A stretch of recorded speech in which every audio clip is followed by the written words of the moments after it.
que son posesiones demoníacas. Y vimos las 3 primeras cosas que utiliza Satanás para poder poseerse de una persona.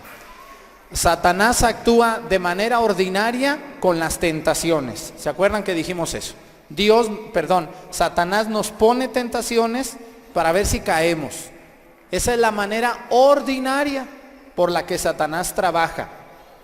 Pero luego tiene otras acciones extraordinarias. Por ejemplo, la siguiente es la infestación. Satanás infesta a una persona con ciertas cosas que nos perturban en nuestra vida, ya vimos esas cosas. Y luego viene la tercera parte antes de la posesión, que es el hostigamiento. Ya Satanás no solamente nos perturba, ahora nos molesta. El hostigamiento ya es cuando Satanás ya puso la mirada en alguien y empieza a trabajar de manera directa, ya no de manera indirecta como con las tentaciones. Es decir, Satanás actúa con las tentaciones en todos, todos somos tentados por Satanás. Si no caes en la tentación, no hay ningún problema, ¿vale?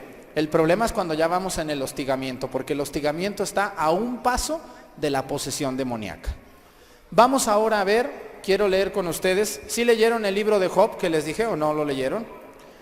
Espero que sí, y si no, les voy a leer una partecita del libro de Job, sobre todo el primer capítulo y el último. Ojalá ustedes después lo puedan leer el libro de Job, por ahí en una tardecita, que no tengan nada que hacer, en lugar de estar en internet, pueden leer el libro de Job y van a entender mucho de este tema. El libro de Job está en el Antiguo Testamento y habla de un hombre que era muy rico y que lo tenía todo, que no le preocupaba nada, pero que amaba a Dios. Ese era el gran detalle de Job. Voy a leerles la primera parte del libro de Job y vamos a entender algunas cosas por las que Satanás actúa. Dice: érase una vez un hombre llamado Job, que vivía en el país de Uz. Era un hombre íntegro y recto. Fíjense nomás, era íntegro, recto, temeroso de Dios y apartado del mal. Tenía 7 hijos y 3 hijas. Poseía 7,000 ovejas, 3,000 caballos y 500 yuntas de bueyes, 500 burras y numerosos siervos. Fíjense todo lo que tenía Job, ¿no? En aquel tiempo, pues tener 500 burras, imagínense nomás, ¿no? La riqueza que tenía, era muy rico Job en esos tiempos. Era el más rico de toda la gente de Oriente. Sus hijos tenían por costumbre juntarse para comer en casa de uno de ellos por turnos y mandaban llamar a las 3 hermanas para que comieran con ellos. Una vez acabados estos días la fiesta, Job los llamaba para purificarlos. Al día siguiente, de madrugada, ofrecía un holocausto por cada uno de ellos, pues pensaba que a lo mejor había pecado maldiciendo a Dios en su interior. Siempre hacía lo mismo. Un día en que los hijos de Dios fueron a presentarse ante Yahvé, apareció también entre ellos el Satán. Aquí empieza lo duro. Apareció entre ellos el Satán. Uno de los nombres de Satanás, pues, es el Satán. Dijo entonces Yahvé al Satán: ¿de dónde vienes? Dios le dice a Satán, es un diálogo entre Dios y Satán. Fíjese en lo interesante del libro. Dijo entonces Yahvé al Satán: ¿de dónde vienes? El Satán respondió: de dar vueltas por la tierra y pasearme por ella. ¿Dónde anda Satanás? Aquí está la respuesta: darme vueltas en la tierra y pasearme por ella. De ahí viene Satanás. Así le dijo a Dios: ¿de dónde vienes? De la tierra.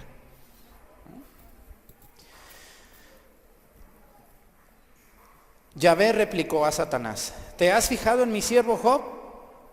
No hay nadie en la tierra como él. Es un hombre íntegro y recto, temeroso de Dios y apartado del mal. Respondió Satán a Yahvé. Fíjense nomás, Dios le presume a Job, su hijo predilecto. Le dice: ¿te has fijado en mi hijo Job? Es un hombre recto, íntegro. No hay un hombre temeroso de mí como él. Y Satanás, malicioso, le responde. Fíjense nomás lo que le dice. ¿Te crees que Job teme a Dios por nada? ¿No ves lo que lo has rodeado de protección a él, a su casa y a todas sus posesiones? Has bendecido sus actividades y sus rebaños se extienden por el país. Pero trata de poner la mano en sus posesiones. Te apuesto a que te maldice a la cara. Contestó Yahvé a Satanás. De acuerdo. Fíjense nomás, Dios le dice a Satanás, porque Satanás le dice, métete con sus posesiones, quítale sus riquezas, a ver si no vocifera contra ti. Contestó Yahvé a Satanás, de acuerdo, métete con sus posesiones. Le da permiso Dios, métete con sus posesiones, pero no le pongas la mano encima. Y el Satanás salió de la presencia de Yahvé. ¿Qué quiere decir? Esto es sabiduría pura en cuanto a la relación de Satanás. Es decir, Satanás, dice la palabra de Dios, que anda por la tierra deambulando. Y Dios le ha dado permiso para que se meta con las posesiones de Job. Pero le dice, pero a Job no lo toques. ¿Qué puede pasar con Job? ¿Qué puede pasar con nosotros? Miren, Satanás tiene el poder dado por Dios para tocarle las cosas a una persona, los bienes. Pero no nos puede matar. Satanás no tiene poder para matar a una persona. Sin embargo, Satanás es muy astuto y lucha para que nosotros nos matemos entre nosotros y ofendamos a Dios. Pero él no puede matar a nadie. No tiene ese poder. Dios no le otorgó el poder de quitarle la vida a alguien. Por eso le dice Dios a Satanás, métete con sus posesiones, pero a él no lo toques. Fíjense nomás. Y luego dice, un día en que sus hijos e hijas comían y bebían en casa de su hermano mayor, llegó un mensajero donde Job diciendo, estaban los bueyes arando y las burras pastando al lado, y de pronto han caído sobre ellos los sabeos, y se los han llevado, después de haber matado a los siervos a filo de espada. Solo yo he podido escapar para contárselo.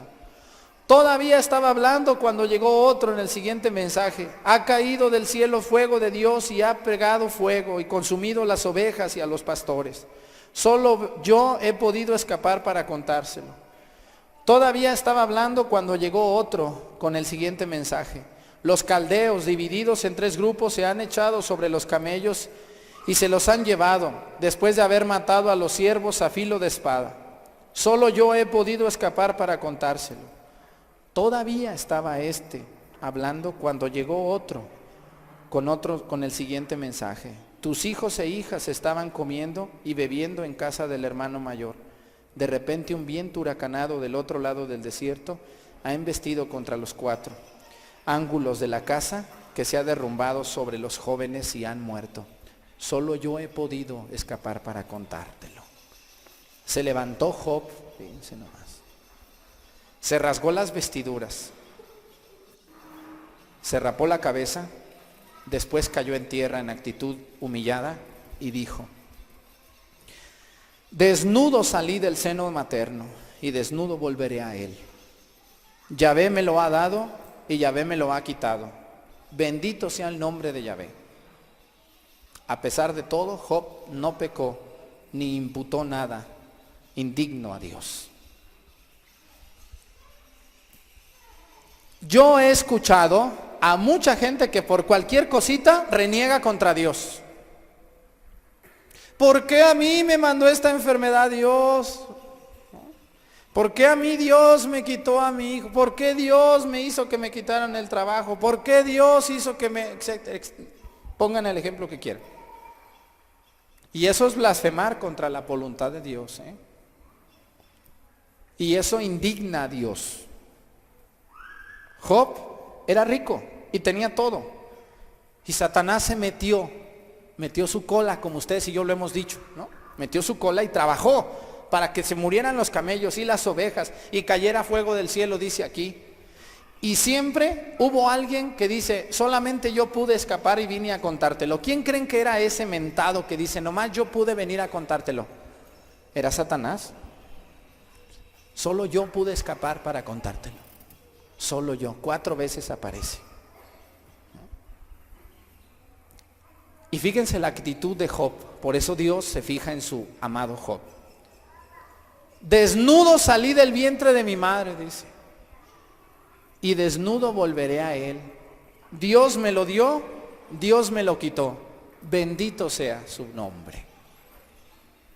A veces nos roban 1,000 pesos o 100 pesos y renegamos y vociferamos contra Dios y contra los ángeles y contra los santos, y hasta dejamos de ir a la iglesia, como si eso fuera a ayudar.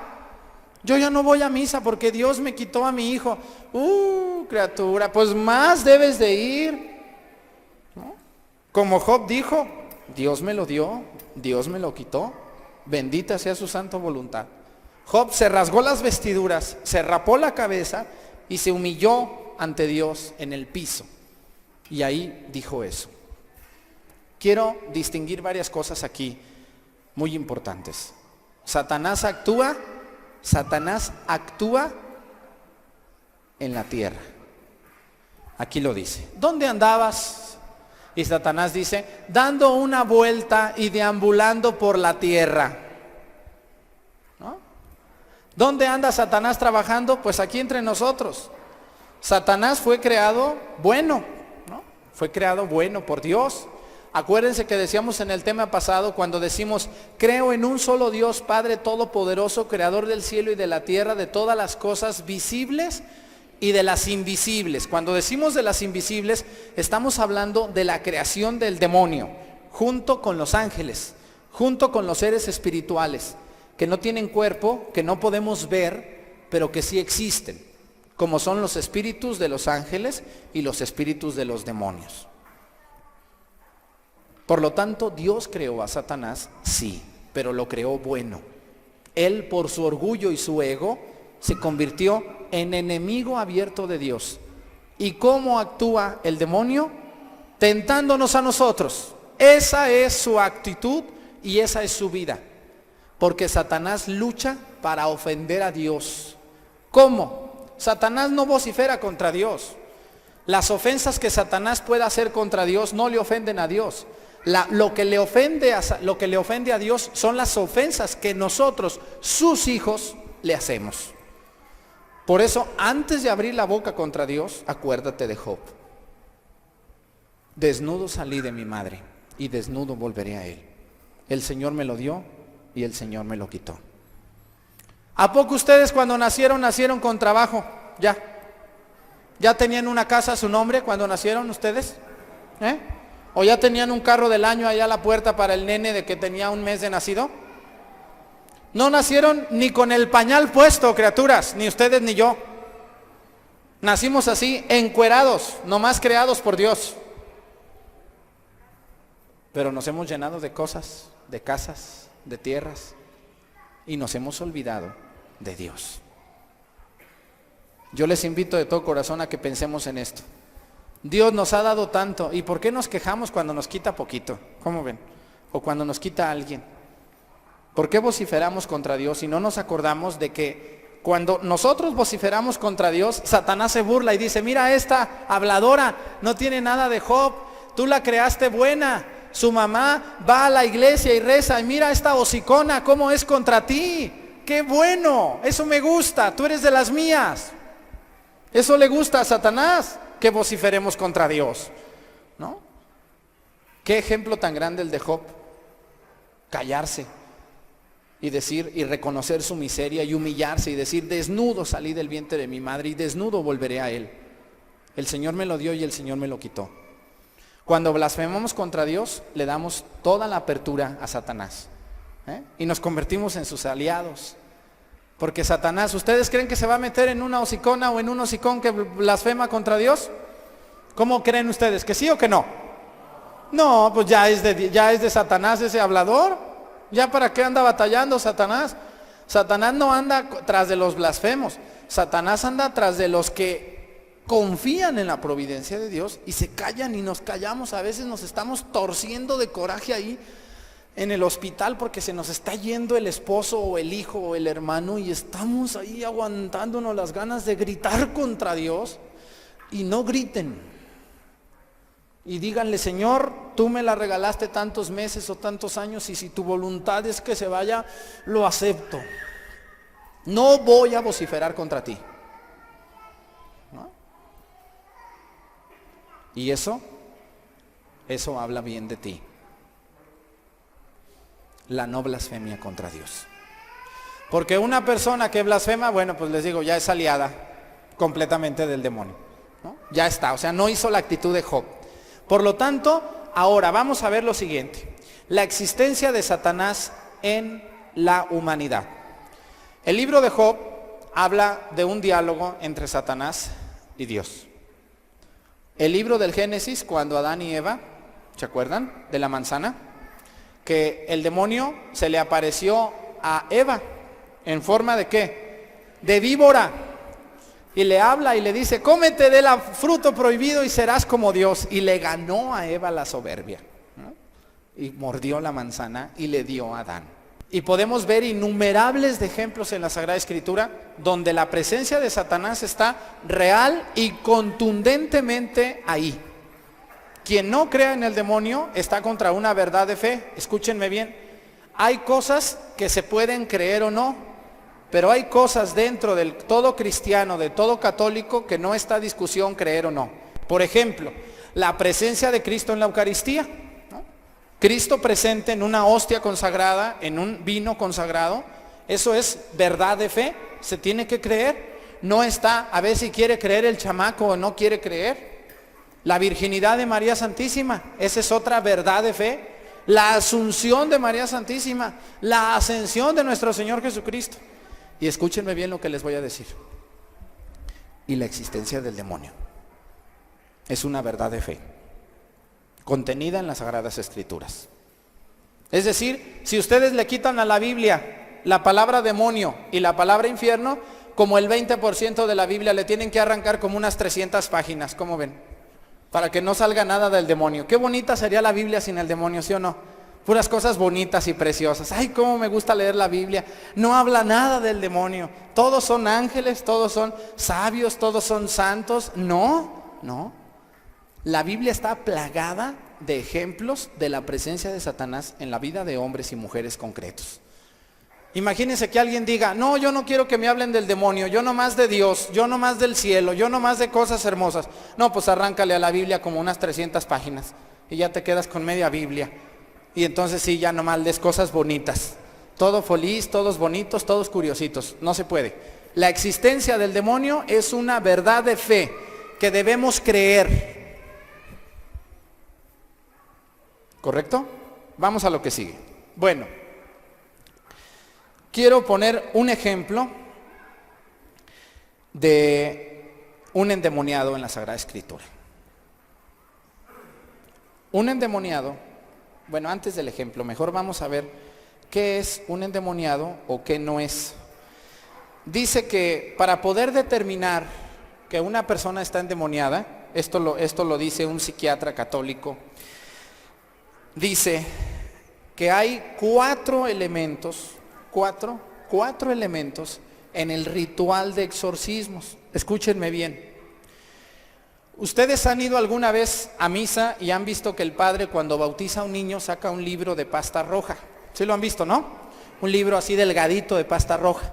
O cuando va a confirmar el obispo también saca un librito de pasta roja. O cuando va a haber una bendición de casa, a veces el padre lleva un libro de una pasta roja delgadito. Todos esos libros rojos que ustedes ven se llaman, escúchenme bien, se llaman rituales. Y cada sacramento tiene un ritual propio. Cada sacramento.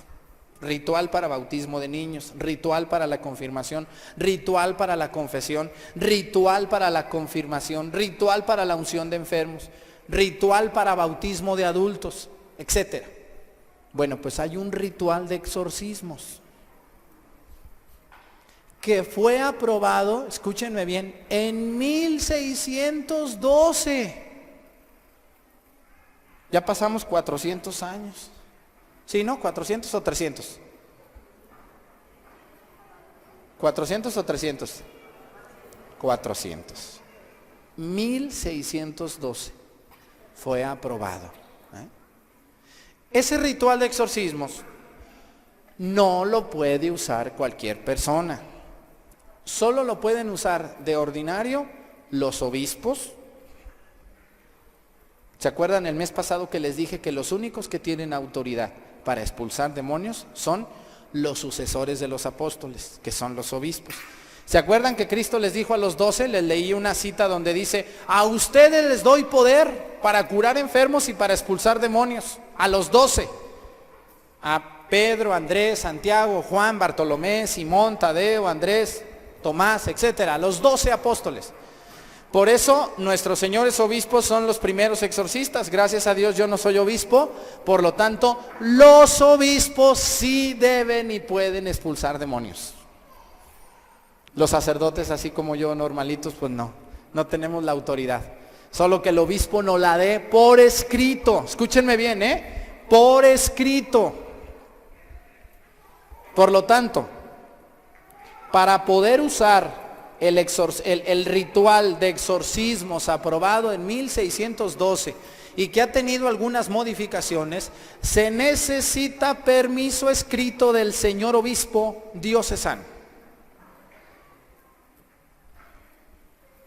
¿Qué quiere decir? Fíjense lo que dice este autor.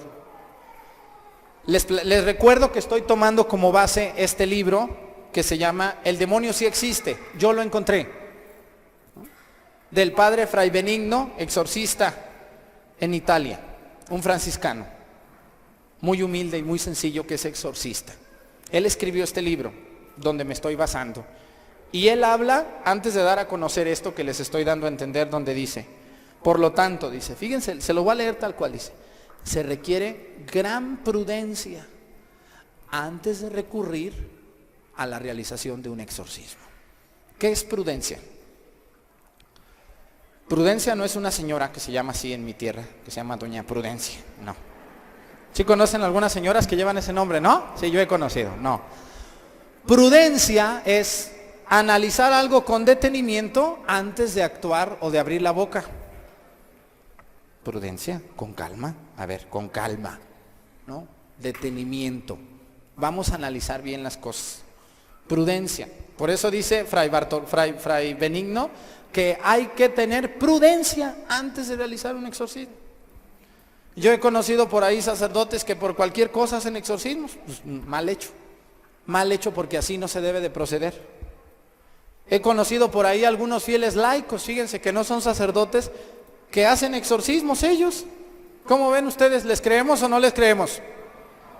No, porque el poder se lo dio a los apóstoles y a los sucesores de los apóstoles. Yo como sacerdote, ¿cuántos exorcismos creen que he hecho en mi vida?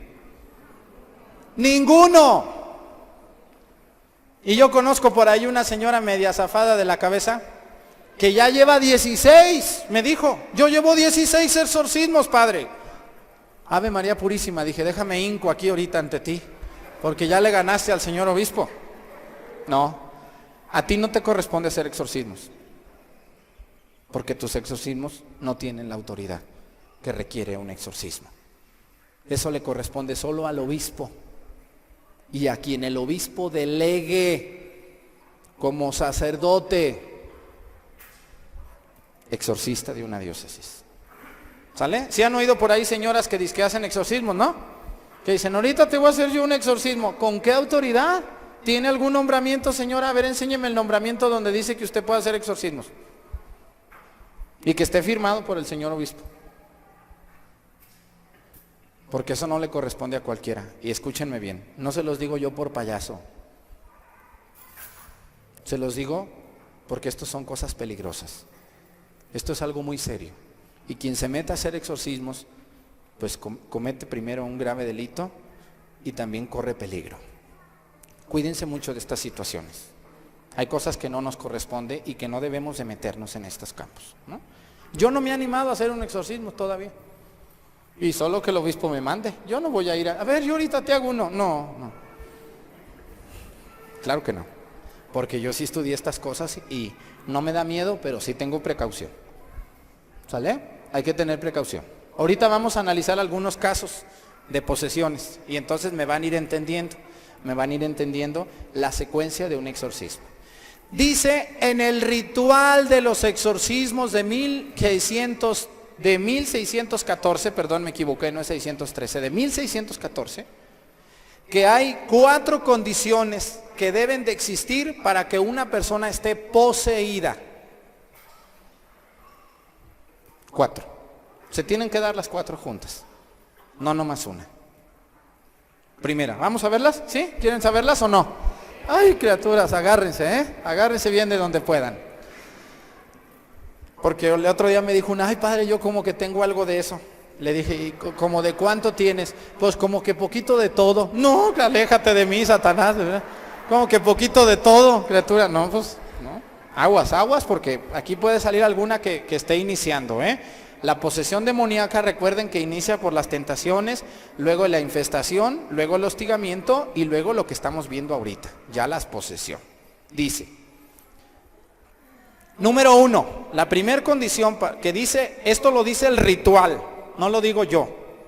Dice, entender o hablar lenguas desconocidas, que por supuesto no sean lenguas inventadas como en el caso de la ensalada de palabras del esquizofrénico.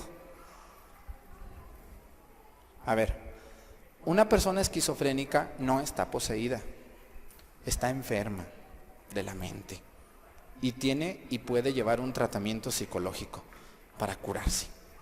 ¿Sale? Es decir, no se refiere, ya ven que hay personas que se les suelta la lengua así como si estuvieran un poco dementes, ¿no? Y gritan y vociferan cosas. Eso no es posesión, eso es esquizofrenia. Y la esquizofrenia es una carencia de la realidad en la mente de una persona, es un problema psiquiátrico que puede atenderse. ¿Sale? Entonces tenemos que tener muy claro eso. Por eso dice el ritual del 1614 que entender o hablar lenguas desconocidas, que por supuesto no sean lenguas inventadas. Miren, las lenguas desconocidas es, por ejemplo, las lenguas que debe de hablar una persona que está poseída deben de ser 2 o 3 lenguas antiguas que ya no se hablan casi, como es el hebreo, en el que Cristo habló y buena parte de la Biblia se escribió, el arameo, que es un dialecto que Cristo habló y que también hay partes de la Biblia en el que se escribió el arameo, el griego o el latín. Miren, si un sacerdote comienza a hablar estas lenguas porque pudiera estar poseído, no. O sea, lo que dice el ritual del siglo XVII, es que una persona que no tiene acceso a este tipo de lenguas por ningún medio ni por ningún motivo, las pueda entender o las pueda hablar, ¿no? Imagínense una señora que vive allá pónganme un pueblo así allá metido en medio de la nada. Un pueblo, ¿cuál pueblo les gusta? Allá vamos a poner allá en Guamustitlán, allá. Me traen a una señora que está hablando latín. No, pues, oiga, ¿y esta señora dónde? No, esta señora siempre fue ama de casa, ella se dedicaba a vender tortillas ahí en su pueblo, y de repente empezó a hablar latín. No, pues hasta yo digo, ¿llevó algún curso de latín algún día? O sea, el sacerdote debe de tener lo que dice aquí, prudencia. A ver, ¿por qué habla latín esta? Cuando un sacerdote habla latín o griego, bueno, se supone que el sacerdote estudió y lo conocemos o lo podemos hablar o lo entendemos, ¿no? Se descarta en el caso de un sacerdote y de una religiosa. Se supone que debemos de entenderlo. Pero esta señora que vendía tortillas allá en Guamustitlán, ¿cómo ven? Se las traen a ustedes y sucede que la señora habla hebreo. ¿Qué harían ustedes? ¿Traérmela? No, llévensela al obispo. A mí, ¿para qué me la traen? Allá con el obispo, llévensela a él, que la vea, ¿no? Si te sacas de onda, ¿no se sacarían ustedes de onda? Sí, ¿no? Una señora que no sabe leer ni español, ¿no? Imagínense, ¿cómo va a saber latín? ¿Por qué esas lenguas? Porque fueron las lenguas con las que Cristo habló y fueron las lenguas con las que la Sagrada Escritura se escribió. ¿Vale? Entonces, hablar o entender una lengua desconocida. Puede ser otra lengua, pero principalmente esas 4. Hebreo, arameo, latín y griego. Ahora, una señora que vive en Grecia y habla griego, no, pues esto no es no es signo de una posesión. Habla el griego porque ahí nació, ¿no? El griego de los 4 idiomas todavía se habla muchísimo, porque todo Grecia pues habla el idioma griego, ¿sale? Entonces, esto es un síntoma de alguien que no tuvo acceso al griego de ningún tipo. Ahora me traen un muchacho que fue a hacer su estudio allá en Atenas, Grecia, no, pues ese supo griego porque allá anduvo. Por eso el sacerdote o la persona debe de tener prudencia y decir, a ver, ¿por qué esta señora habla griego? No, pues es que vivió 2 años en Grecia. Ah, es por eso, ¿no? Pero no por otra razón. Pero ¿cómo ven la señora de Guamustitlán? Bajada de las tortillas hablando latín. No, pues yo sí me asustaría. Yo sí digo, no, llévensela al obispo inmediatamente, vénganse, cárguensela y llévensela. Bueno, primer síntoma de una posesión, ya estamos hablando de la posesión, es decir, Satanás ya entró en el cuerpo de esta persona. Segundo síntoma, estar en posibilidad de referir hechos y acontecimientos de épocas remotas que no pudo haber conocido directamente o a través de la narración de otras personas. Además, lo referido debe ser verificable. Vamos a poner la misma señora de Guamustitlán. Sucede que me la traen y me dicen, mire, esta señora nunca fue a la escuela ni nada, una señora muy buena. Ahí era custodia del Santísimo en la capilla. Ella era una de las custodias, ahí rezaba, iba al Santísimo y todo. Pero de repente llegan momentos en el día que empieza a hablar historias allá del siglo V y empieza a hablar que el Papa Inocencio III designó a un obispo que sabe cuánto y que el otro, y empieza a decir cosas muy raras, padre, ya no hallamos qué hacer con esta señora. Entonces el sacerdote debe de analizar lo que dice la señora. Y si la señora dice cosas que coinciden con aquella época, y que esta señora, pues, ¿qué pudo haber estudiado la pobre mujer? ¿Qué pudo haber leído? No tendría por qué decir estas cosas. Y aparte, lo dice bien, no dice mentiras. Está diciendo cosas o sucesos muy antiguos de cosas que ella no pudo haber tenido acceso. Ese es otro síntoma de posesión. Hablar acontecimientos históricos antiguos sin tener acceso a los mismos. Tercer síntoma, manifestar una fuerza física superior a la típica para su edad y que evidentemente vaya más allá de las capacidades humanas. A ver, hay unas mujeres muy bravas, con unas fuerzas tremendas. No sé si ustedes han conocido algunas. El otro día a mí me agarró una de aquí así con las uñas todas, no, se las había dejado largas y me agarró de aquí y me jaloneó. Dije, ay, esta señora me dejó todo rasguñado aquí de la mano así. Pero no es porque andaba endemoniada, sino porque esa señora tiene mucha fuerza, ¿no? Tiene mucha fuerza. Lo que el ritual de exorcismos de 1614 dice es una persona que tenga una fuerza superior a la normal y que no tenga nada que ver con una fuerza humana. Un muchacho que va al gimnasio y que está bien cuadrado y todo, llega y te carga de una mano, bueno, pues ese pues entiende la fuerza que tiene, ¿no? Se entiende porque hace ejercicio, porque está preparado. Pero ves a una señora por ahí media desnutridita, la señora media flaquita y delgadita y chiquita, y te agarra y te jala y te sienta en una silla y dices, ay, pues esta, ¿quién es? ¿De dónde sacó tanta fuerza esta señora? ¿No? Por eso dice una fuerza descomunal, dice, y que evidentemente, es decir, no tenemos que probarlo, vaya más allá de las capacidades humanas. Una persona que tenga una fuerza por encima de lo normal. ¿Sale? Esa es otra manifestación. Cuarta manifestación, mostrar aversión hacia lo sagrado. Objetos sagrados, imágenes religiosas, templos, agua bendita. Dirigirse obsesivamente con palabras obscenas a las imágenes de los santos.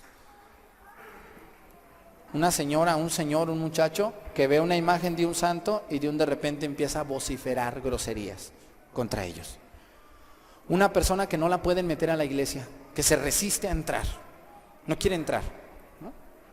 Una persona que tiene aversión a las reliquias de los santos. Ahorita vamos a ver unos casos muy concretos de posesiones demoníacas. que narra Fray Benigno en Italia, que le tocó atender una muchacho y una señora. Ahorita vamos a ver estas posesiones. Bueno, quinto, se me había olvidado a mí que hay otro caso muy importante, que es el olor insoportable a una persona en estado de putrefacción o azufre. Una persona que huele a persona fallecida. No porque no se haya bañado, eso es otra cosa. No me van a traer a uno que, no, es que este huele, mire. No, pues huele, llévenlo a bañar, pues ¿qué me lo andan arrimando a mí? Una persona que desprende el olor a una persona, a un cadáver. ¿Vale? ¿Se han oído alguna vez ustedes a un muerto? ¿Nunca les ha tocado oler a un muerto en estado de putrefacción? A mí me ha tocado 3 veces que me los han llevado a la iglesia, a misa. Desde que estoy yo en la puerta, ya llegan con la caja y les pregunto, ¿cuándo se murió? Hace 6 días, nomás que lo trajeron de Estados Unidos. Santo Dios. Entonces cuando lo meten a la iglesia les digo, abran las ventanas y prendan los ventiladores, ¿no? Y huele un cadáver. Entonces cuando una persona viva tiene olor a muerto o tiene olor a azufre, ¿no? Es un olor muy fétido, muy fuerte. Esa es una manifestación también de posesión demoníaca. En un vivo, una persona viva que huele a eso, aún después de bañarse. ¿Correcto? Vamos a lo que sigue. Hasta ahí, estas son los síntomas primeros, son los primeros, no son los únicos, por los que podemos determinar que una persona está poseída. Tienen que existir los 5, no nomás uno. No me vayan a traer mañana una que diga, mire, esta señora como que dice cosas de antes. No, pero pues no huele mal, no habla latín, ni griego, ni hebreo, ni arameo. No, esta está media destanteada, anda distraída un rato. Llévensela al psiquiatra. ¿Quién de ustedes es psiquiatra? ¿No quiere ayudarme por ahí alguno de psiquiatra? ¿Nadie es psiquiatra de aquí? Sí hay, pero sí hacen los que no saben, ¿vale? Para que me ayuden, vamos a hacer un grupo así de un psiquiatra, un psicoanalista, un psicólogo y yo, ahí también de colado, y analizar estos casos, ¿no? Entonces, cuando lleguen estos casos, primero tienen que ir con un psiquiatra, lo que dice la palabra, lo que dice hoy Fray Benigno, la prudencia ante todos estos casos.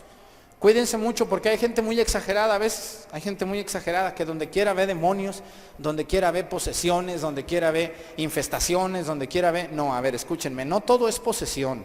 Hay personas que están infestadas, hay personas que tienen hostigamiento, hay personas que están tentadas, pero no están poseídas todavía. Y todavía se puede actuar en ellos, ¿sale? Vamos a lo que sigue. Ahora, hay algunas enfermedades psicológicas que parecieran posesiones, pero no son. Se las voy a decir rápidamente. ¿Qué no es posesión?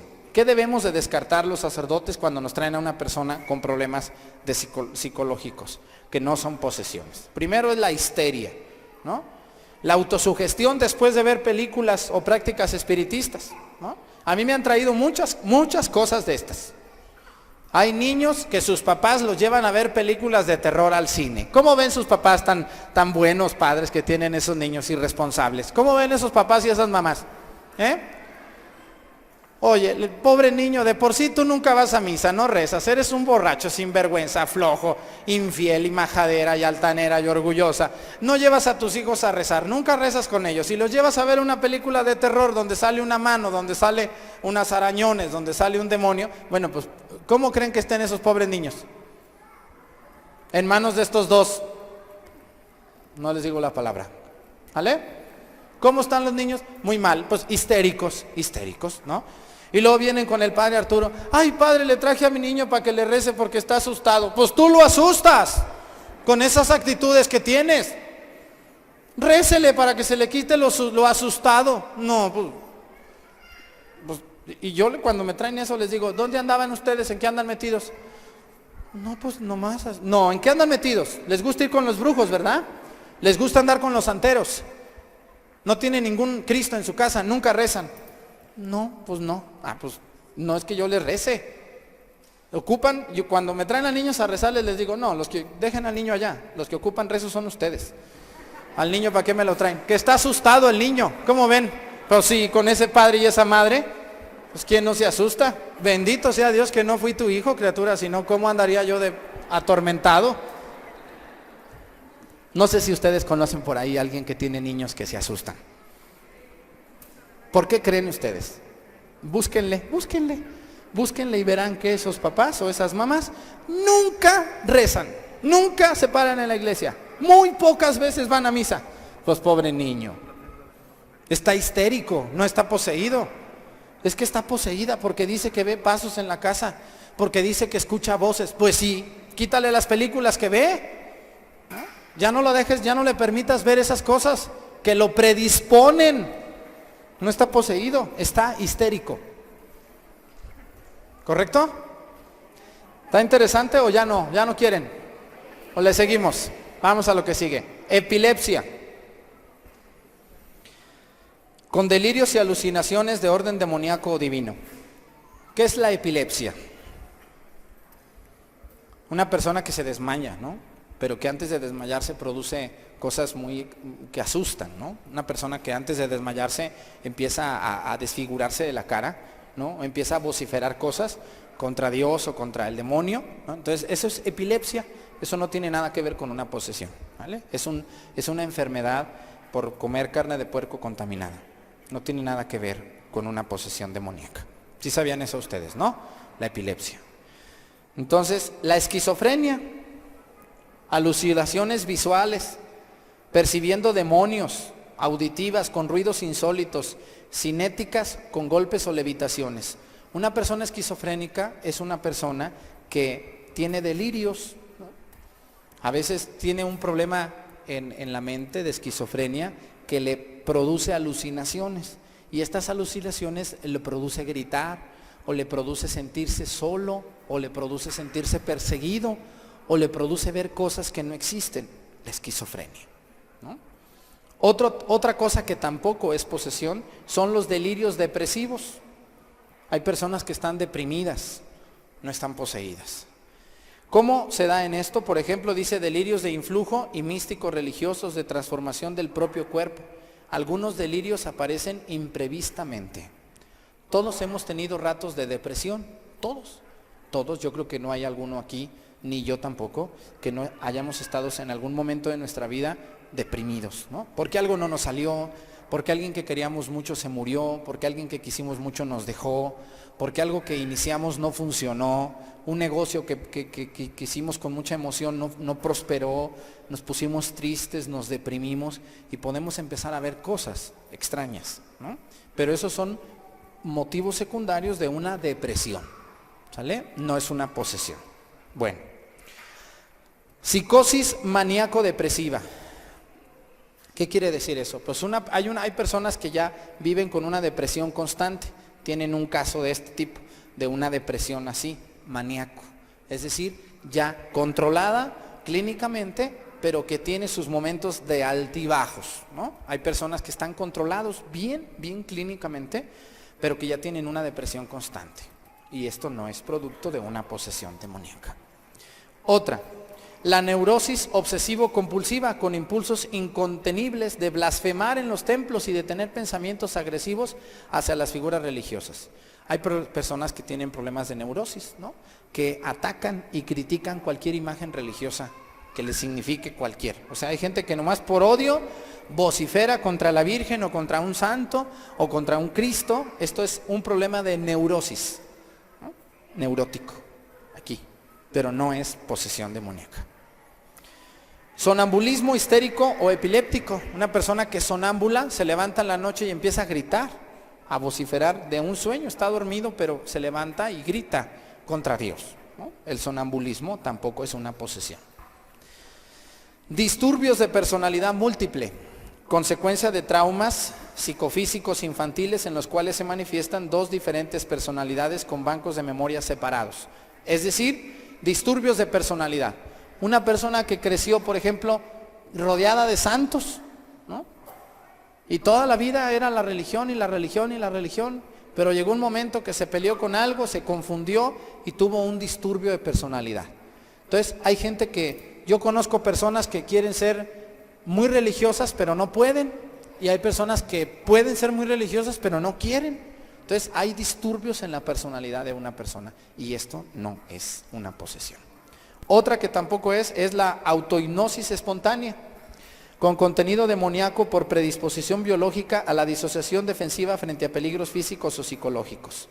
Es decir, alguien que se dispone espontáneamente a recibir al demonio. Por ejemplo, hay personas que les gusta adorar al demonio, ¿no? Y a veces ni saben lo que hacen, simplemente tienen una predisposición a esto, pero no están poseídos. Y la última son los estados alterados de conciencia, por alucinógenos, ¿no? Una persona que se droga, ¿no? Miren, yo conocí un caso de un familiar lejano mío que se drogaba y cada vez la sustancia era mayor.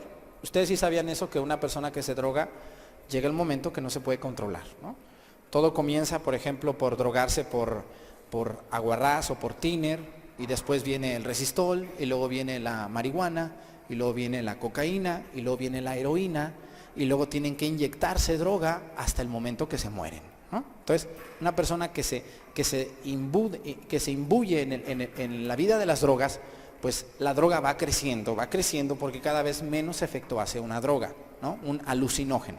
Entonces, esto hace que una persona, dice, inducidos por alucinógeno, por hambre o por sed o por insomnio prolongado, meditación, aislamiento prolongado, ritmos musicales, cantos y cantinelas repetidas obsesivamente. Todo esto produce estados de alucinación en una persona. Yo, por ejemplo, a veces me levanto a las 4 de la mañana los domingos para ir a las parroquias donde voy a pedir dinero y paso por ahí, por el centro, cerca de la universidad, y escucho música a muy alto volumen. No sé si ustedes saben esos lugares, ¿no? ¿Sí o no? Música que es más ruido que música. Y a esos lugares van muchachos y se meten 5 horas escuchando esa música con alcohol y con droga. ¿Cómo terminará la conciencia de una persona que vive esto? Pues muy mal, alucinando, ¿no? No duermen y al día siguiente se van a trabajar, pues andan alucinando. Personas, ustedes no sé si les ha tocado ver jóvenes con esta situación que no saben dónde están, no saben a qué se dedican, no saben para qué son, no saben la realidad. ¿Por qué? Porque tienen un estado alterado de conciencia. Una persona que está alterada de su conciencia no puede estar poseída. Padre, yo tengo un hijo que fíjese que en la noche cuando llega de la disco llega vociferando cosas contra Dios. ¿No estará poseído mi hijo? No, tiene un estado alterado de conciencia. Eso no es producto de una posesión demoníaca. Muy bien, ¿vamos bien hasta ahí? Agárrense con lo que sigue, porque esto que sigue está más fuerte todavía. Ya vimos los síntomas para determinar que una persona sí está poseída, y ya vemos los síntomas por los que una persona no puede estar poseída, pero pareciera que está. Vamos a leer una posesión demoníaca en el libro de San Mateo, en el Evangelio de San Mateo. Les voy a leer una parte donde dice el endemoniado.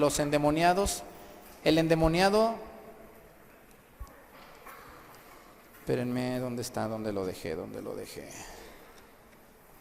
El endemoniado de Gerasa, en el Evangelio de San Marcos. ¿Dónde está eso? En el capítulo 5, versículo 1 y siguientes. Ahí va, dice: y llegaron al otro lado del mar, a la región de los Gerasenos. Apenas saltó de la barca, vino a su encuentro de entre los sepulcros un hombre con espíritu inmundo, que moraba en los sepulcros, y a quien nadie podía ya tenerle atado, ni siquiera con cadenas. A ver, miren, cuando Satanás entra en una persona, no entra para siempre. Satanás tiene lapsos de posesión. Es decir, hay momentos en los que Satanás está en la persona y hay momentos en los que no. La persona a veces está normal y de repente Satanás entra y se posee de esa persona en momentos y luego lo deja y luego lo vuelve a poseer y luego lo deja y luego lo vuelve a poseer. Dice el Evangelio de San Marcos que Cristo bajó de la barca en Genesaret, ¿no? Los gerasenos. Y que cuando bajó de la barca, inmediatamente vino un hombre que vivía entre los sepulcros. Ese hombre que vivía entre los sepulcros, ¿por qué vino con Cristo si según eso estaba poseído? ¿Por qué? Porque en ese momento no estaba poseído. Estaba poseído, pero a ratos. Y dice el Evangelio muy claramente, los detalles que yo les decía que dice el ritual, que moraba en los sepulcros y que nadie podía ya tenerle atado ni siquiera con cadenas, pues muchas veces lo habían atado con grillos y cadenas, pero él había roto las cadenas y destrozado los grillos y nadie lo podía dominar. Un hombre que está amarrado con cadenas no las puede romper, ¿o sí? ¿Qué creen ustedes?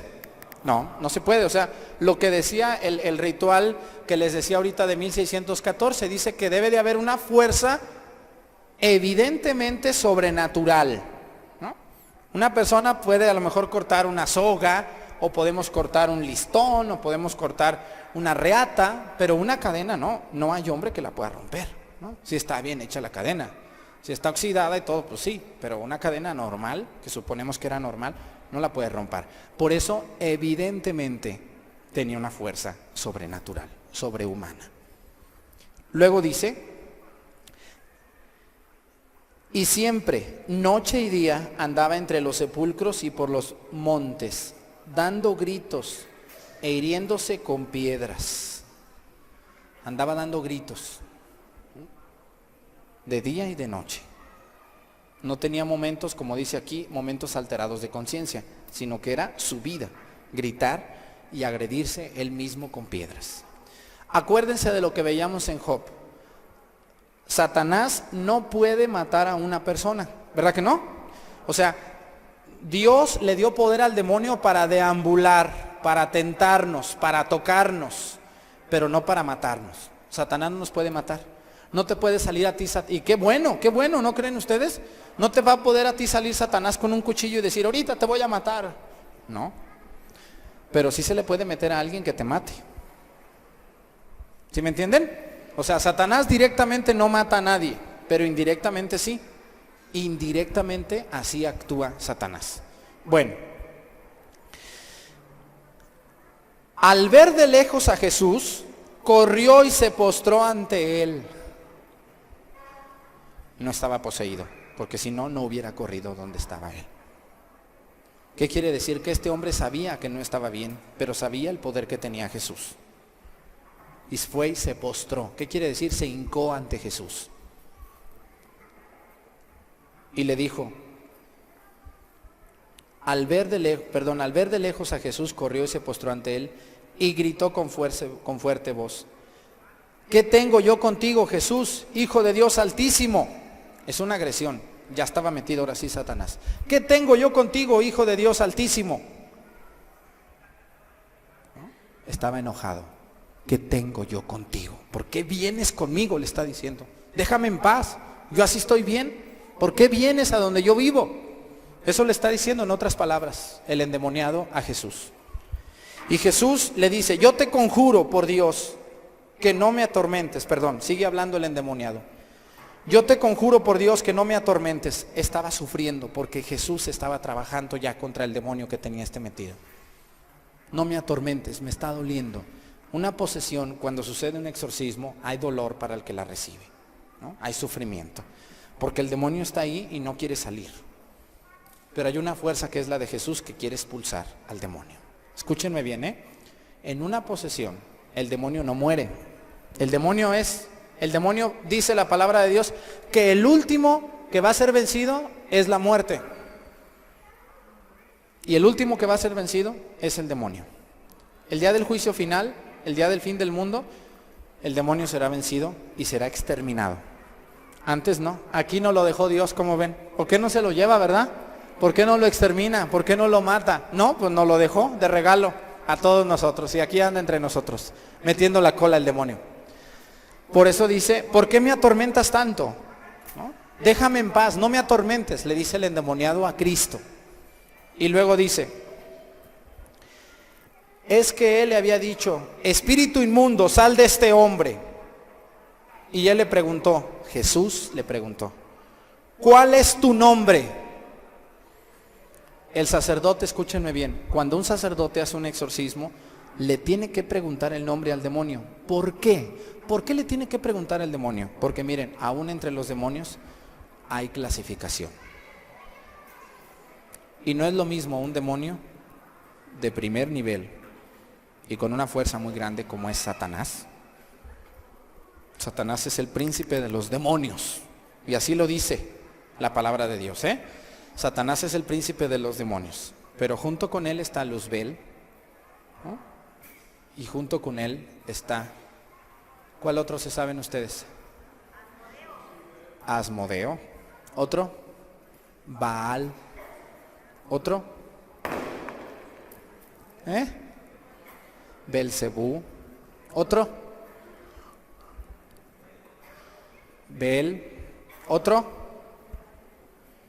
Ahorita les voy a decir más nombres. Entonces, cuando el sacerdote pregunta el nombre del demonio, lo pregunta para saber el poder de ese demonio y para saber qué tipo de exorcismo va a ser. Si un exorcismo de plegaria, un exorcismo de expulsión o un exorcismo de calma para esa persona y serenidad. Si un sacerdote ve que ese es el demonio y que es Satanás el que está ahí, tienes que parar en ese momento el exorcismo y te tienes que ir a rezar como sacerdote. Porque le recuerdo, escúchenme bien, Satanás no muere en un exorcismo. ¿Qué pasa con Satanás? Sale y se mete en otro. Y es la lucha de nunca acabar, ¿no? Entonces decimos, bueno, y si se va a meter en otro, pues ¿para qué se lo saca? Mejor déjeselo a ese. No, está sufriendo. A ver, que tú lo tuvieras adentro y que dijéramos, no, pues ahí amárrenlo ya y déjenlo que se muera hasta que quiera. No, el trabajo, a ver, no le aprieten ya por favor al niño.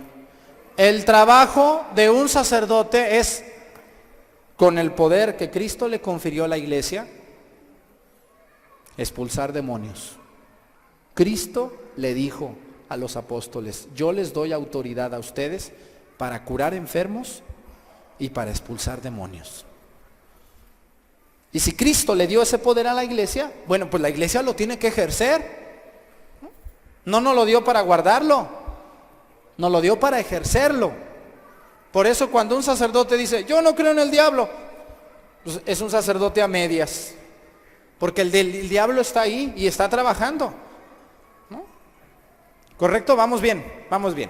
Bueno, entonces Cristo le pregunta, ¿cuál es tu nombre? Y fíjense nomás la sorpresota de nuestro Señor Jesucristo, dice, mi nombre es Legión, porque somos muchos. Una legión es una multitud. Es decir, este hombre no tenía un demonio, tenía muchos adentro. Y Cristo le dice, ¿cuál es tu nombre? Dice, mi nombre es Legión, porque somos muchos. Aquí lo dice en el capítulo 5 de San Marcos, para que no vayan a decir, ay, el padre Arturo, qué exagerado es. No, aquí está, léalo señora, léalo con calma en su casa, capítulo 5 de San Marcos, porque hay señoras muy admiradas que luego dicen, esos temas no debe de tocar el padre Arturo. ¿Han oído ustedes esas cosas? Dicen, esos temas no ayudan en nada. ¿Cómo que no ayudan? Si estamos tentados por el demonio todos los días. ¿Ustedes a qué creen que se deba tanta muerte en esta ciudad? A las tentaciones que el demonio pone y que caemos en ellas, ¿no? ¿A qué se debe tanta robadera, tanta inseguridad, tanto secuestro, tanta maldad? Al demonio que está trabajando y que se aprovecha de algunos ignorantes y les dice, tú agárrate y mátate 2 o 3, que al cabo te van a pagar bien. Y caes en la tentación y estás poseído en ese momento. Porque una persona para poder matar a otra necesita estar o drogada o poseída. No puede alguien en sus 5 sentidos matar a otra persona nomás porque sí. Ocupas estar drogada o ocupas estar poseída. Así de sencillo. Yo no le veo otra explicación a esta situación tan drástica que estamos viviendo en esta ciudad. Bueno, dice, y le suplicaba con insistencia que no los echara fuera de la región. Había allí una gran piara de puercos. Agárrense, ¿qué es una piara de puercos? Andaban ahí, imagínense, andaban ahí unos puercos ahí. Ave María, andaban unos puercos ahí caminando.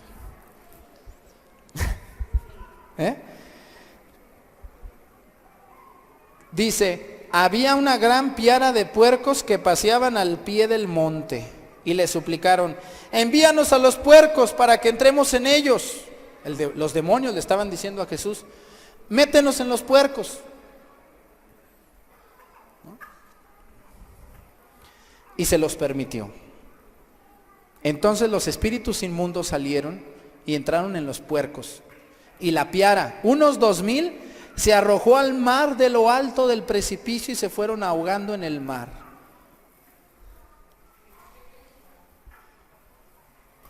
¿Qué nos quiere decir con esto la palabra de Dios? Escúchenme bien. Satanás no solamente entra en las personas. Satanás también entra en los animales. ¿Y saben en qué más? En las cosas. También Satanás se mete en las cosas. Cuando traje a Jaime Duarte, ¿se acuerdan ustedes que nos hablaba de las posesiones en monos, en muñecos, en cosas, etcétera, etcétera? Pues aquí está la prueba. Cuando dicen, ay, ¿en dónde dice que Satanás se mete en otros seres que no sean seres humanos? Aquí está. ¿No escuchaste que se metió en 2000 puercos? ¿Quién de ustedes fue a ver la película del Conjuro? A ver, levánteme la mano. ¿Quién fue a ver la película del Conjuro? La número 1, ya la 2 ya tiene mucha ciencia ficción. Bueno, ahí habla de una familia, ¿no?, en Estados Unidos que se dedica a investigar casos de posesiones demoníacas. Y tienen un cuarto donde guardan todos los objetos o cosas que suceden en un exorcismo, ayudados por un sacerdote. O sea, no son personas nomás así de buena voluntad que hacen exorcismos, no, estudian los casos. Estudian y estudian, se la recomiendo mucho que la vean cuando puedan, con mucho cuidado. Todo esto que les estoy diciendo les va a dar mucha manera para entender cosas de este tipo.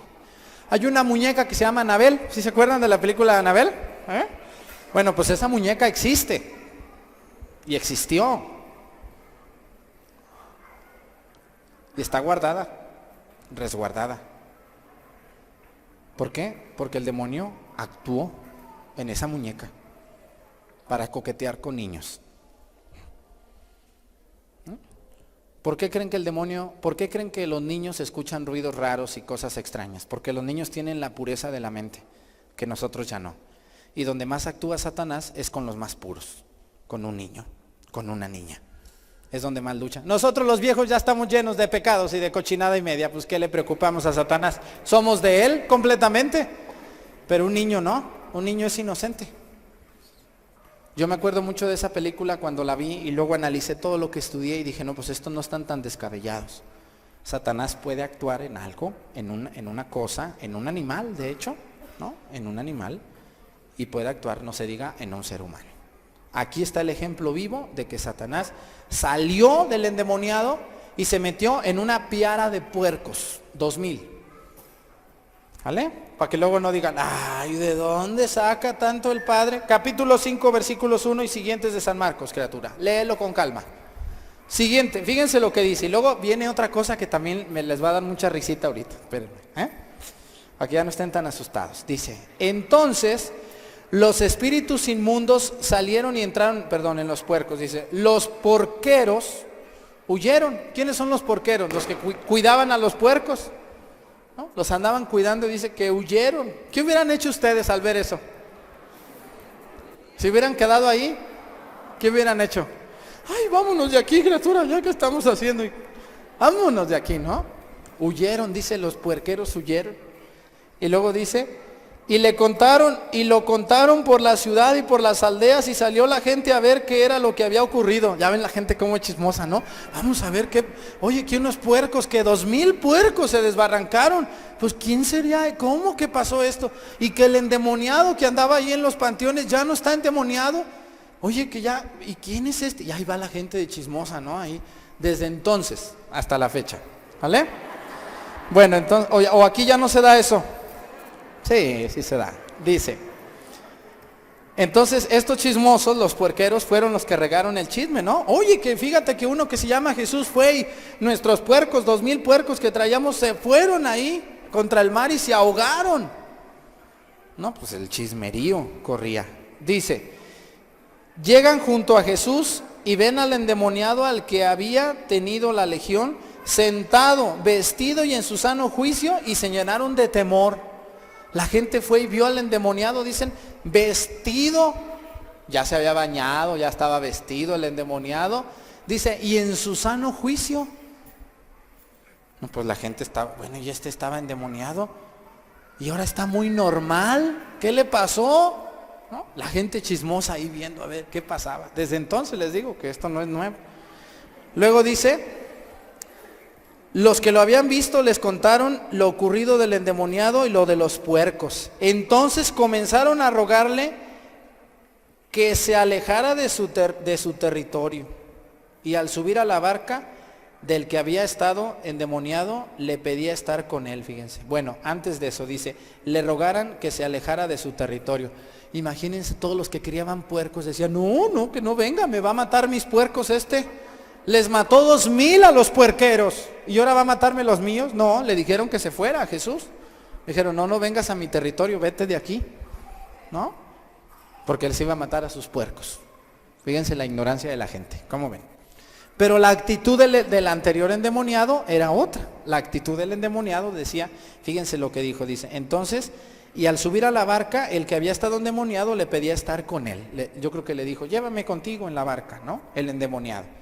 Pues nadie lo quería, pobre hombre, después de todo lo que hacía. Dice, pero no se lo concedió, sino que le dijo, vete a tu casa con los tuyos y cuéntale lo que el Señor ha hecho contigo y que ha tenido compasión de ti.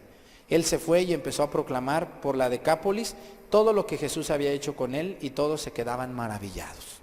Cristo le dijo, ve y tú da testimonio de tu conversión. Ustedes no les debe dar vergüenza hablar de la conversión que a veces hemos tenido y decirle a alguien, mira, ¿sabes qué? Yo antes de ir a la iglesia, antes era así y hacía esto y hacía lo otro y ahora mi vida está cambiando, me estoy portando mejor, ¿no? Entonces, ese es un proceso de conversión que este endemoniado lo hizo y lo hacía, dice que la gente se quedaba maravillada, pues sí, y más los que lo habían visto endemoniado, ¿sí o no? Que ahora lo veían, como dice ahí, vestido y en su sano juicio. Estaban admirados. Muy bien. ¿Hasta ahí estamos bien? No me va a alcanzar el tiempo, criaturas, ¿eh? No me va a alcanzar. Vamos a lo que sigue. Bueno, hay otra parábola en el capítulo número 13 de San Mateo, versículo 24 y siguiente. Les voy a platicar la parábola del trigo y la cizaña. Otra parábola les propuso diciendo, el reino de los cielos es semejante a un hombre que sembró buena semilla en su campo. Pero mientras su gente dormía, vino su enemigo, sembró encima cizaña entre el trigo y se fue. Cuando brotó la hierba y produjo fruto, apareció entonces también la cizaña.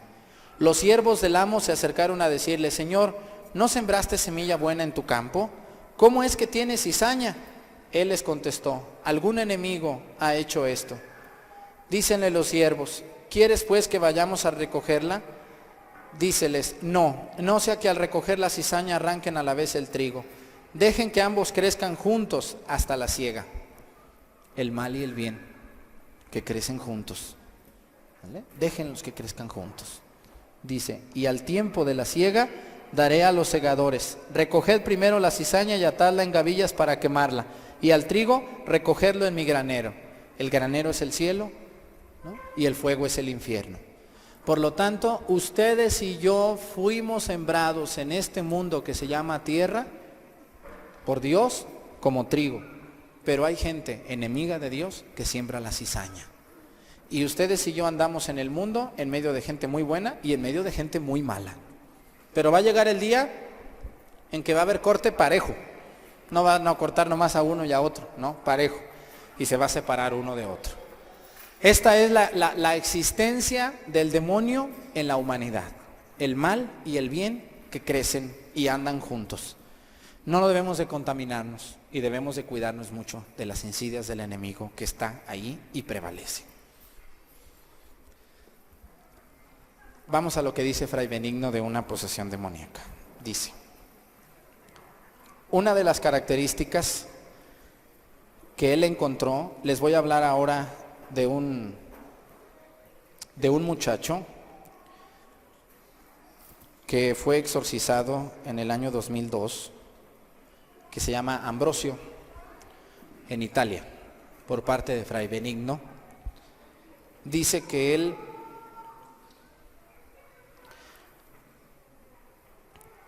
llevaba un camino de renuncia y de cercanía con Dios.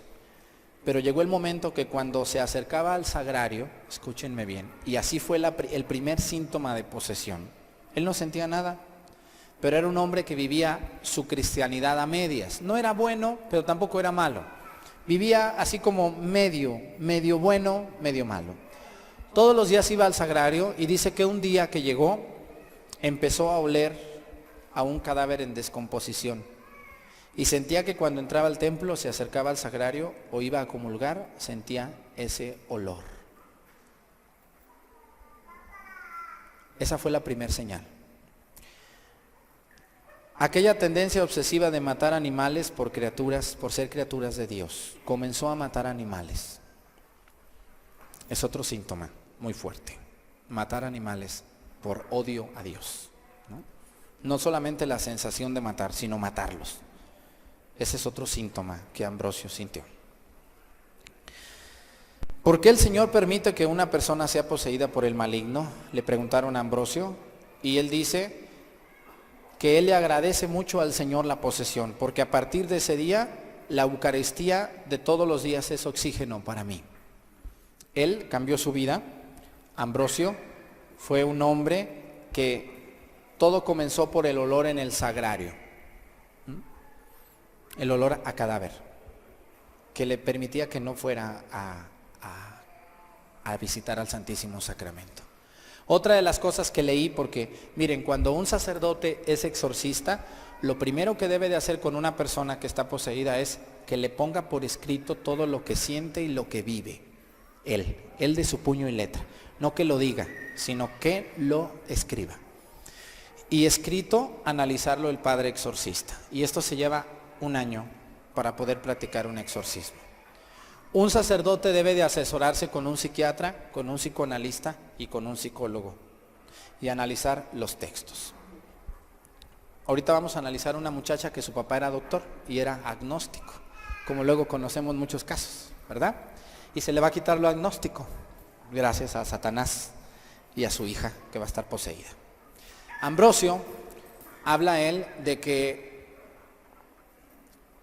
todo comenzó en una misa cuando fue a comulgar, y cuando iba comulgando se le pararon las piernas.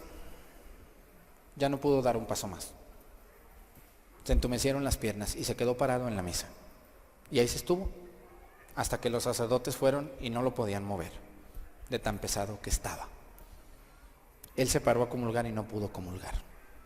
En otra ocasión que fue a comulgar, cuando comulgó, vomitó la Eucaristía. Porque no podía comerla, no podía pasarla por la garganta. Sentía espinas en la boca. Parecía que la Eucaristía estaba con espinas, como de tuna. ¿Sí han visto las espinas de tuna? Lo doloroso que son y que no se ven. Él así sentía, entonces tuvo que escupir la Eucaristía. Esta es una actitud ya obsesiva de una posesión demoníaca. ¿Vale? Ya estaba poseído en ciertos momentos. Ahora, habla de que cuando el sacerdote iba a visitarlo, proliferaban las ofensas contra el sacerdote y contra la iglesia. Ambrosio va a ser un hombre que todavía vive, era un muchacho, y habla en la vida, en la historia que él narra, que él le agradece infinitamente a Dios el que le haya permitido que Satanás lo haya poseído. Porque gracias a esa posesión ahora él lleva una vida religiosa de misa diaria. Y él dice, todos los días cuando comulgo, para mí comulgar es como oxígeno puro a mi alma. Todos los días voy a misa. Y si no puedo ir un día, dice, 2 días en mi vida no he podido ir, sufro y no puedo dormir, porque pienso que aquello puede regresar. Vamos a analizar el caso de esta muchacha que se llama, ahorita les digo el nombre, Fenilina. Son nombres italianos, ¿verdad? A nosotros nos puede dar risa, pero no nos debe. No, el caso de Josefina. Este es Josefina. Ahorita vamos a ver el caso de Lucrecia, el caso de Fenilina. Dice que en ese momento estaban a un lado de Josefina un fraile y un sacerdote conventual. Y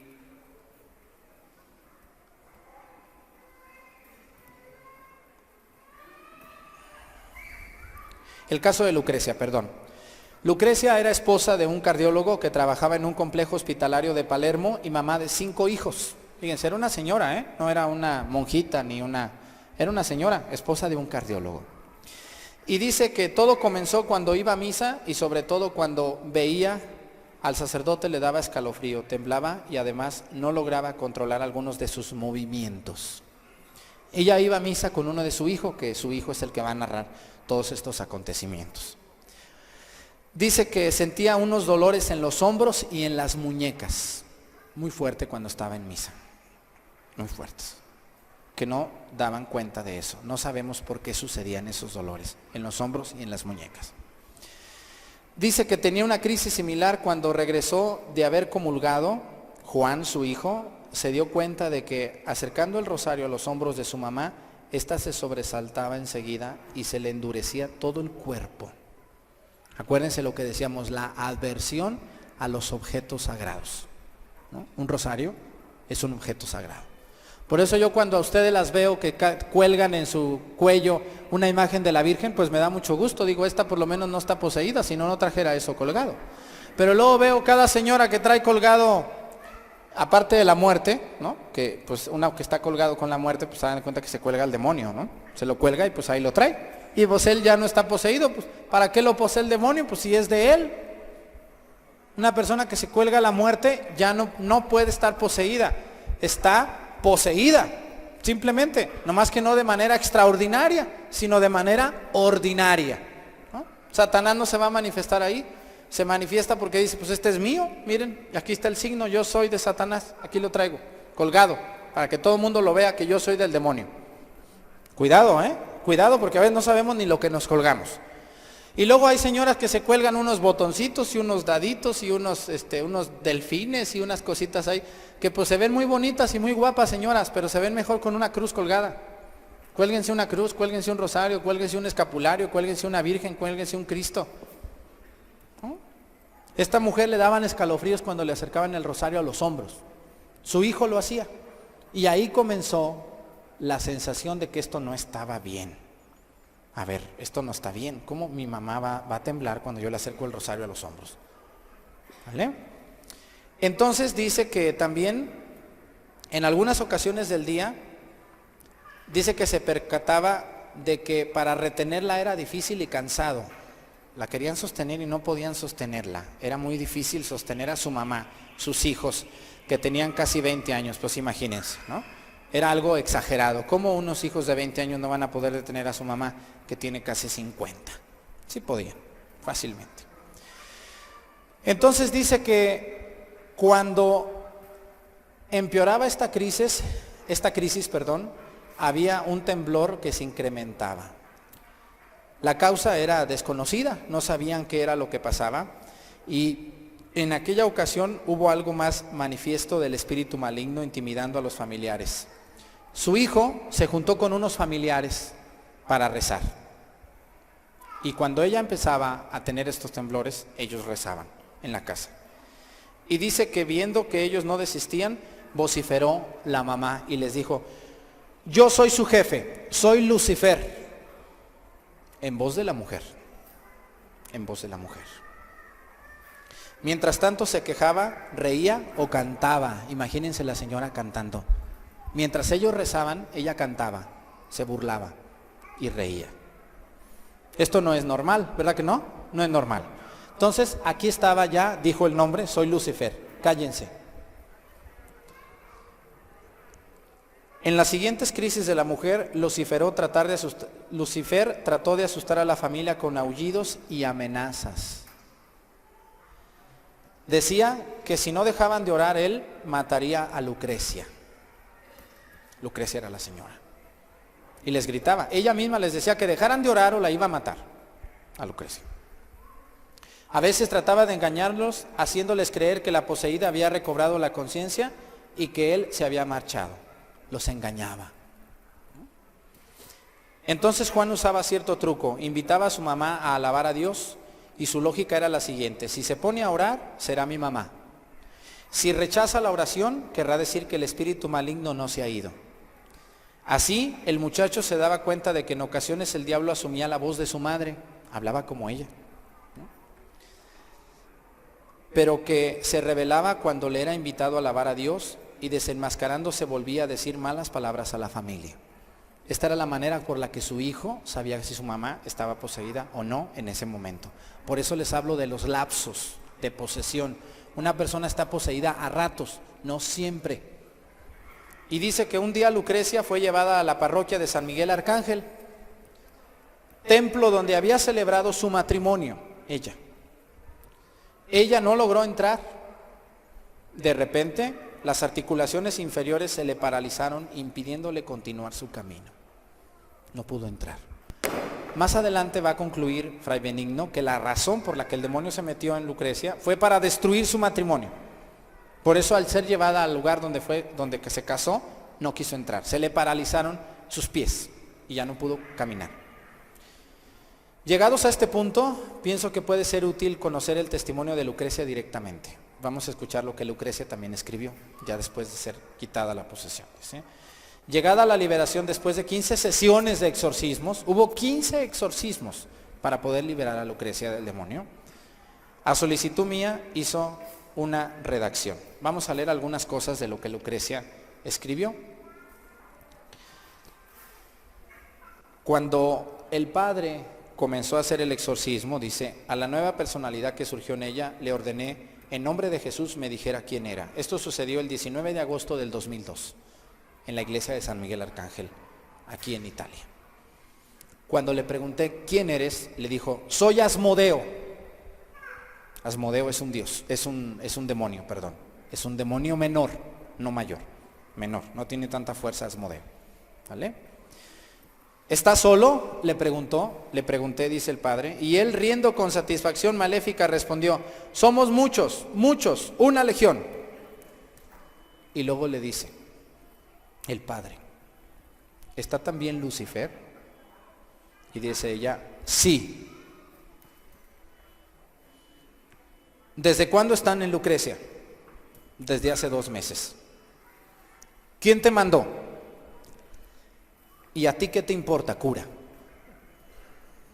Fíjense lo ofensivo de Satanás. ¿A ti qué te importa, cura? ¿Por qué estás aquí?, pregunté al final. Y le dijo Satanás, para destruir este matrimonio. Fue la respuesta que me dio. Después del exorcismo llegó la liberación, aunque desafortunadamente fue temporal. Después del exorcismo se fue Satanás, pero luego regresó.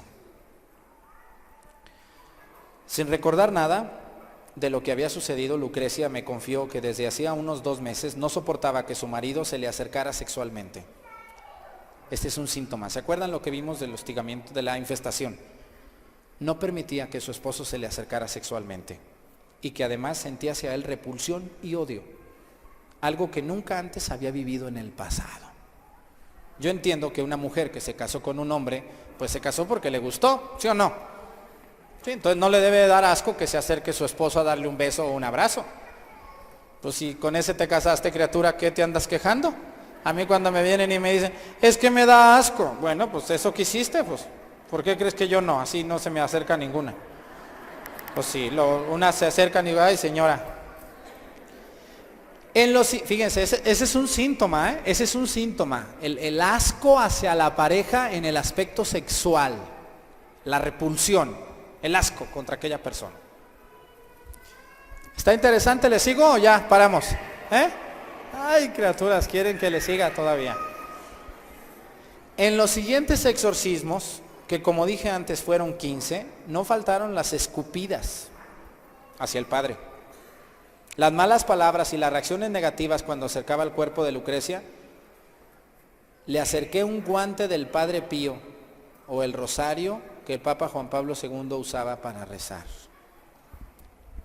Y la repulsión inmediata. Las reliquias de los santos, estas son reliquias del Padre Pío y del Papa San Juan Pablo II.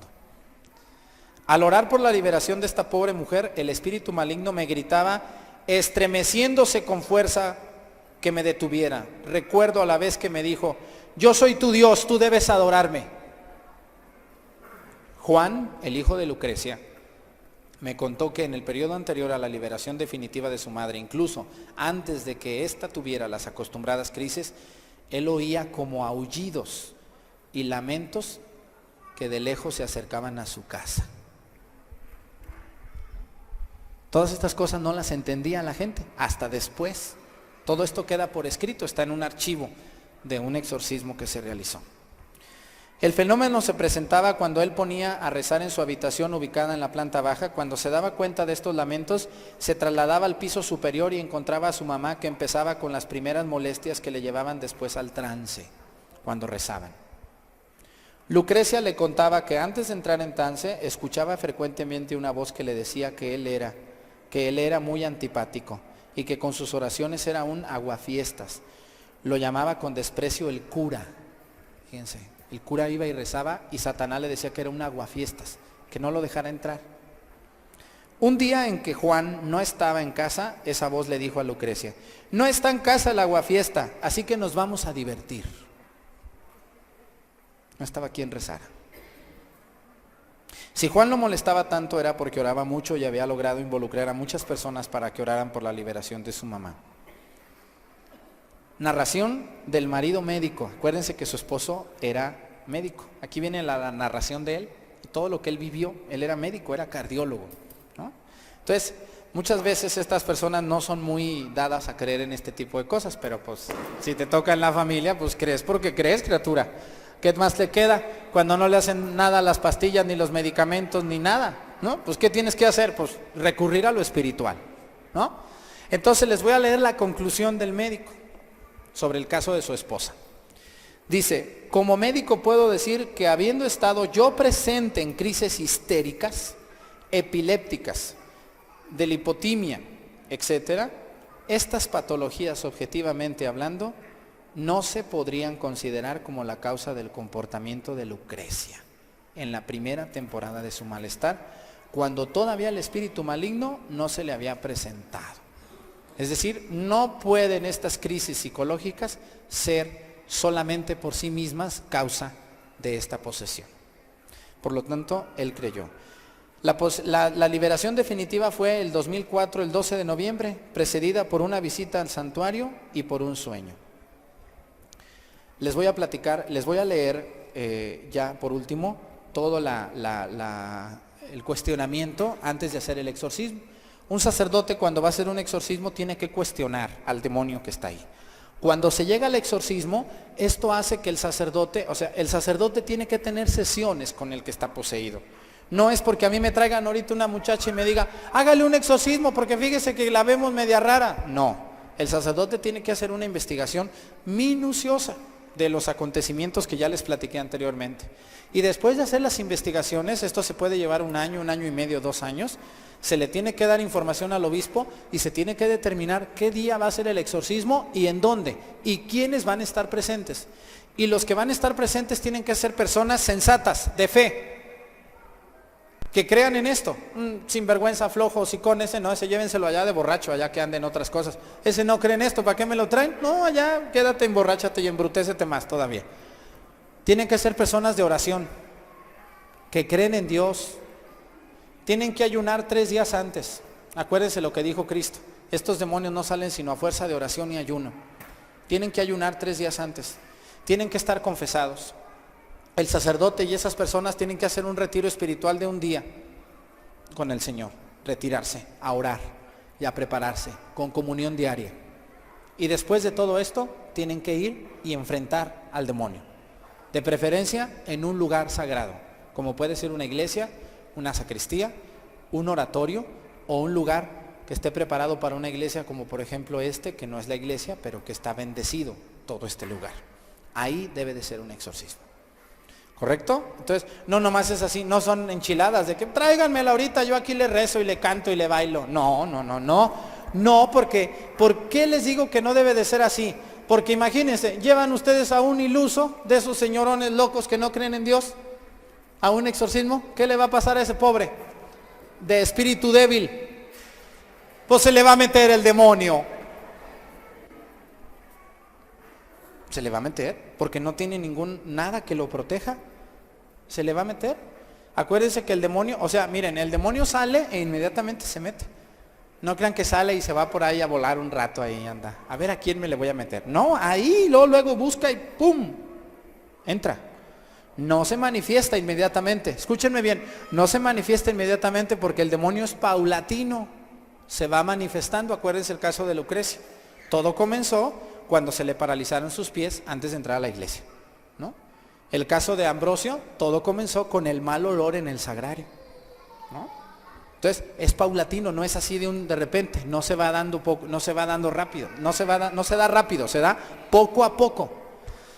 Ahora, en el caso del exorcismo, el sacerdote encabeza y se tiene que poner, escúchenme bien, una de las cosas, nomás que ya me lo guardaron, pero si no les enseñaría, el recipiente donde se guardan las hostias consagradas, se llama copón, es como una copa de oro, casi siempre de oro, a veces de latón, como yo que es de latón, porque aquí estamos pobres todavía, entonces pues es de latón.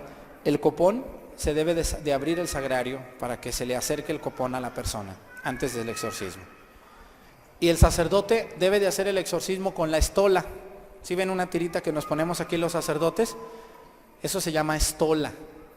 Y la estola es la que nos permite realizar un sacramento a un sacerdote. No debemos de celebrar algo sin la estola, ¿no? O sea, así no. Esto nomás es el alba. La estola es la que va aquí. La estola es fundamental. Se le debe de acercar a la persona para que la bese. Si no la besa, está poseída en ese momento. Ese es un síntoma. Yo le debo de acercar y decirle, besa la estola. Si no la besa, está poseída en ese momento. Ese es un síntoma claro. El sacerdote debe de tener un crucifijo exorcizado también, que le debe de acercar y le debe de dar la bendición con el crucifijo al poseído. Si hay repulsión, está poseído. Si acepta la bendición sin decir nada, no está poseído. Antes de iniciar el exorcismo se hacen ese tipo de cosas y después vienen las oraciones. Pero después, antes de hacer el exorcismo y después de hacer las primeras bendiciones, se le rocía con agua bendita exorcizada. Si la persona le saca el agua bendita o brinca o agrede, está poseída. Yo cuando paso a echar agua bendita veo algunas que me ponen cara de furiosas. Y no es que estén poseídas. Las agarré desprevenidas y les eché demasiada agua, o verdaderamente están comenzando con una posesión. Hay gente que me ha agredido, Hay gente que me ha agredido y me dice, ¿por qué me echó tanta agua? ¿Qué piensa? ¿Qué sabe qué? Es un sinvergüenza, no debe de ser tanta, que yo estaba platicando y usted me avienta el agua encima y uno lo agarra distraído. Y yo no pienso mal, pero digo, bueno, está muy lejos de las cosas de Dios, ¿no? Le digo, para la próxima te voy a echar más, ¿no? ¿Vale? El agua bendita exorcizada debe de usarse y son 3 cosas las que debe de hacer el sacerdote como última opción antes de practicar el exorcismo. Hacer besar la estola, la otra, bendecir con el crucifijo exorcizado y la otra, rociar con agua bendita. Si las 3 no hay reacción negativa, no está poseída.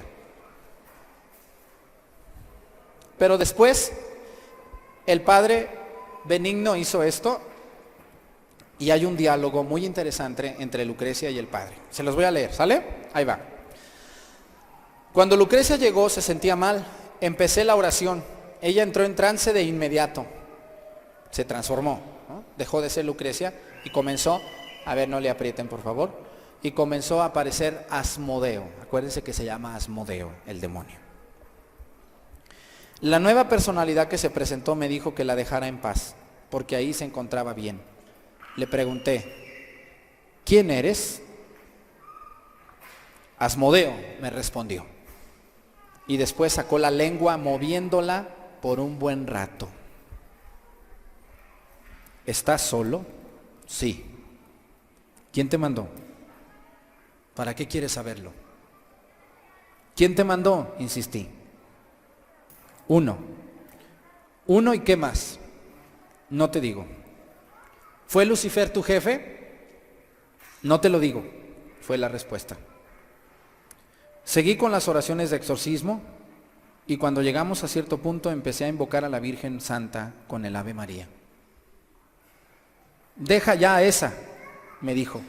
Y yo le contesté, vete, ¿no ves que todo contribuye para el bien de los que aman a Dios? ¿No ves que desde que molestas a Lucrecia, su marido, se ha acercado a los sacramentos? A ese le voy a romper las piernas, me dijo. Yo insistí. Márchate, te lo ordeno a través de la intercesión de la bienaventurada Virgen María. Fíjense la importancia de la Virgen María, ¿eh? Muy importante el caso de la Virgen María. No la nombres, fue su reacción de Asmodeo. Lucrecia estaba hablando, pero era Asmodeo. No la nombres, fue su reacción. ¿Por qué? Le pregunté. Ella me molesta. ¿Por qué te molesta? Porque ora. ¿Pide por Lucrecia?, le cuestioné. Sí. ¿Y tú cómo sabes? La veo. ¿Qué te molesta más de la bienaventurada Virgen María? Y fíjense lo que responde Asmodeo, su inmaculada concepción. ¿Por qué? Le pregunté. Porque ha sido una mujer sin pecado. ¿Qué respuesta? Yo me pongo a pensar y me estremezco que el demonio responda lo que la Virgen María es, porque es una mujer sin pecado. Y me pongo a ver tantos hermanos separados que dicen barbaridades de la Virgen María, ¿sí o no? Que es una mujer pecadora, que es una mujer que tuvo más hijos, que anduvo con otros hombres. Imagínense, el demonio lo que está diciendo, me molesta porque es una mujer que ora. ¿Y qué es lo que más te molesta de ella? Dice, su inmaculada concepción, ¿no? Que concibió sin pecado. Dice, ¿y por qué te molesta tanto ella? Y dice, porque es una mujer pura. ¿Cómo es posible que el demonio sepa dar más respuestas que nosotros que somos sus hijos? Y que dudemos de la virginidad de María Santísima. A ver, no le aprieten, por favor.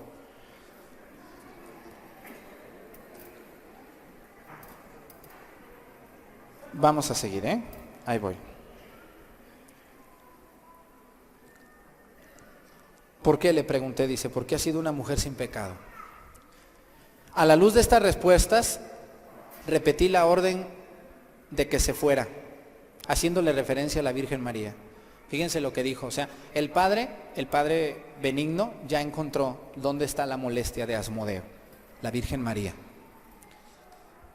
A la luz de estas respuestas, repetí la orden de que se fuera, haciendo referencia a la Virgen María. Dijo el padre, por la inmaculada concepción de la bienaventurada Virgen María, te ordeno que te marches. No, yo estoy bien aquí. Pero veo que sufres mucho, le dice el padre. Sí, es verdad, me respondió. ¿La Inmaculada te molesta? Sí, esa siempre ora, la veo. Fíjense, el demonio la ve a la Virgen María rezar. Seguí rezando varias veces el Ave María, intercalando esta invocación. Señor, por la sangre e inmaculada concepción de la bienaventurada, por la santa, e inmaculada concepción de la bienaventurada Virgen María, libera a Lucrecia. Constaté que Asmodeo empezaba a alterarse más que de costumbre. En ese momento determinado, el cuerpo de Lucrecia adquirió rigidez. Después, su pierna derecha empezó a temblar rápidamente, mientras que la otra permanecía quieta. Sus ojos, mientras tanto, se abrieron de par en par y se inyectaron de sangre. Sus músculos se alargaron. Los de su boca empezaron a estremecerse con un movimiento similar al que uno tiene cuando trata de aguantar un estornudo. ¿Sí se acuerdan cómo uno empieza a aguantarse cuando no puede uno estornudar? Su respiración se hizo jadeante. El momento crucial llegó cuando mostré a Asmodeo la medalla milagrosa. ¿Sí saben quién es la Virgen de la Medalla Milagrosa, no? Cuando yo era niño, mucha gente la colgaba en su cuello. La medalla milagrosa, la Virgen de la Medalla Milagrosa. Que en un formato grande, como la leyenda, oh María, sin pecado concebido, ruega por nosotros que recurrimos a ti. El temblor de la pierna de Lucrecia aumentó. Su mirada asumió la expresión de alguien a quien le habían dado un gran susto. Empezó cada vez más a echarse para atrás. Después emitió un grito prolongado, poniéndose rígida como si hubiera recibido una descarga eléctrica. Inmediatamente después pasó a un estado de debilitamiento como si estuviera desmayada. Y aquí quedó liberada. Eso pasó el 19 de agosto del 2004 en Italia. El padre Benigno se reserva mucho los lugares por respeto a las personas, ¿no? No los da los lugares, por eso no les doy el lugar, porque no lo dice, ¿no? Pero él tiene los testimonios archivados. ¿Qué les quiero decir con esto? Que el demonio está y que un sacerdote puede y debe actuar. Cuando ustedes vean casos de este tipo, con los 5 rasgos que les dije al principio, deben de recurrir con un sacerdote y presentarle las pruebas para que se empiece a analizar una posibilidad de exorcismo, ¿sale? Evitando todo vacío de posesión demoníaca, como puede ser una enfermedad de esquizofrenia, de histeria, de demencia, de sonambulismo, de alteraciones de la conciencia, lo que ya les dije que no son posesiones, ¿sale? Pues muchas gracias a todos los que nos ven en este video.